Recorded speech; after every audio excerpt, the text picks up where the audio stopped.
আজকে ফ্রাইডে, আর ফ্রাইডেতে রান্না হচ্ছে দেশি মোরগ।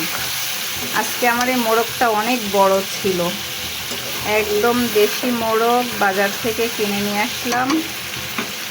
আর এই মোরগটা এত বড় ছিল যে আমি সম্পূর্ণটা রান্না করতেছি না, কারণ আমি মানুষ সারা বাড়ি একজন, আর উজানি পাখি তো বেশি মাংস খায় না। তো এটা আমি অর্ধেকটা নিছি, তাই দেখেন পুরো কড়াইয়ের অর্ধেকের বেশি হয়ে গেছে। আর এই মোরগটা কিন্তু একেবারে দেশি, বড় সাইজের একটা মোরগ। আমি অর্ধেকটা নিয়ে রান্না করতেছি।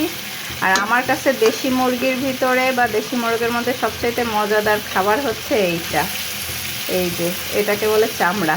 তো চামড়াটা আমার ভীষণ পছন্দ। তো আজকে ফ্রাইডে, তাই রান্না হচ্ছে দেশি মোরগ।